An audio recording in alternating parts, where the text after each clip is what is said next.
Pancreas यानी कि अग्नाशय कहते हैं। अब देखो ये जो पीली वाली ग्रंथि है अमाशय के नीचे दिख रहा है, अमाशय के नीचे जो पीली पीली ग्रंथि है इसे कहते हैं अग्नाशय। इससे अग्नाशयी रस निकलता है। ये भी एंजाइम है, ये एंजाइम जो भोजन को पचाए, ये भी भोजन को पचाने का काम करता है।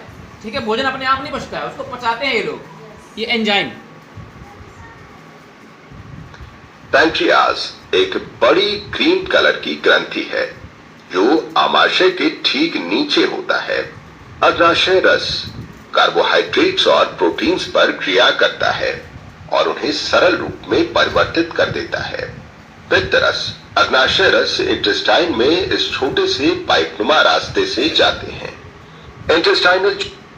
अब देखो ये जो आपको दिख रहा है, ये जो घुमावदार रास्ता दिख रहा है, ये रास्ता नहीं है, ये छोटी आंत है।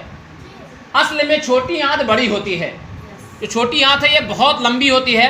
अब ये छोटी आंत जो है भोजन इसी में चल रहा है, अमाशय से निकल के पहुंच गया छोटी आंत में, अब ये इसी में चलता रहेगा और भोजन का पाचन होता रहेगा। ठीक है, अच्छा अब देखो भोजन इससे सरक सरक के आगे बढ़ रहा है और पाचन हो रहा है। अब अभी देखेंगे कि भोजन से पाचन हो के कैसे हमें हमारे शरीर को ऊर्जा मिलती है। जूस और अग्नाशय रस में शर्करा या कार्बोहाइड्रेट्स, प्रोटीन और फैट्स को विघटित करने वाले एंजाइम्स होते हैं। पाचन स्मॉल इंटेस्टाइन में पूरा हो जाता है।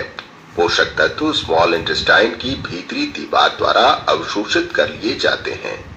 जो अब देखो ये दिख रहा है आपको, ये उंगली की तरह होती है, समझो इसको। ये उंगली की तरह एक संरचना होती है जो हमारी छोटी आंत में पाई जाती है, इसे कहते हैं विलाई। इसे क्या कहते हैं? विलाई। ये हमारी छोटी आंत में होता है। अब भोजन जब छोटी आंत से गुजर रहा होता है, वहां पर भोजन में प्रोटीन होगा, कार्बोहाइड्रेट होगा, खनिज लवण होगा, विटामिन होगा, भाई सब कुछ होता है भोजन में। 6 पोषक तत्व बताए थे, जल को मिला के 6, 5 पोषक तत्व होते हैं।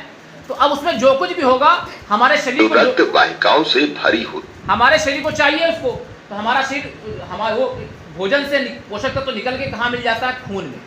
ये जो विलाई है उससे चूस लेती है, इसे चूसांकुर भी कहते हैं। विलाई को हिंदी में कहते हैं चूसांकुर। ये चूस लेता है, उससे जो आपका पोषक तत्व है वो आपके भोजन से निकाल लेता है और वो दे देता है खून को, भैया ले तुम ले लो और पूरे सबको पहुंचाओ। ये इससे निकाल के खून को दे देता है और खून तो पूरे शरीर में घूमता है, जो रक्त है वो पूरे शरीर में घूमता है। तो ये रक्त से लेके ये भोजन से पोषक तत्व लेके रक्त को दे देता है और रक्त पूरे शरीर में पहुंचा देता है। क्योंकि हमारा शरीर कोशिकाओं से बना है, बहुत छोटी छोटी कोशिकाओं से बना है और उन कोशिकाओं को चाहिए पोषक तत्व। ठीक होती है। स्मॉल इंटेस्टाइन की भीतरी दीवार में उंगली के समान संरचनाएं होती हैं, जिसे रसांकुर यानी कि विली कहते हैं। रसांकुर प्रत्येक विलस में बहुत सारी रक्त वाहिकाएं होती हैं। विली द्वारा बचे हुए भोजन का अवशोषण हो जाता है और भोजन अवशोषण मतलब चूस लेना।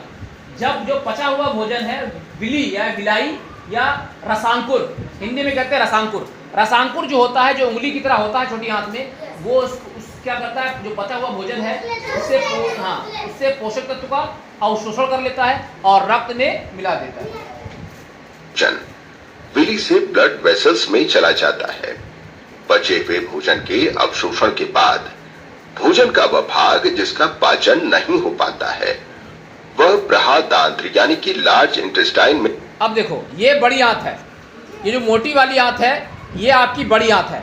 ठीक, मोटी आंत जो है वो बड़ी आंत है। अब भोजन क्या हुआ, जो भोजन का पाचन होना था पूरा, वो आपका छोटी आंत में हो गया। अब आगे नहीं होना है पाचन। आपका पाचन छोटी आंत में पाचन समाप्त हो जाता है। वो जो पाचन होना है मुंह से लेके छोटी आंत तक, वो खत्म हो जाता है। छोटी आंत तक पाचन पूरा हो जाता है। अब भोजन छोटी आंत के बाद कहां पहुंच गया? बड़ी आंत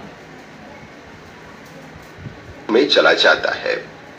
लार्ज इंटेस्टाइन इसमें से पानी अवशोषित कर लेता है। अब जो बड़ी आंत होती है वो उसमें अब थोड़ा बहुत जो पानी बचा होता है उसका पानी का अवशोषण कर लेता है। बड़ी आंत में पाचन नहीं होता, पानी का अवशोषण होता है बस। और फिर अर्ध ठोस के रूप में हमारे नीचे एक थैली होती है, वहां इकट्ठा हुआ करता है और सुबह जो है आप लोग खेत में इसको छोड़ाते हैं। ठीक, तो वो होता है आपका भोजन, पाचन कंप्लीट हो जाता है। पानी के अवशोषण के बाद अपचित भोजन अर्ध ठोस यानी कि सेमी सॉलिड हो जाता है। लार्ज इंटेस्टाइन के अंत में स्थित थैली नुमा संरचना रेक्टम में जमा हो जाता है।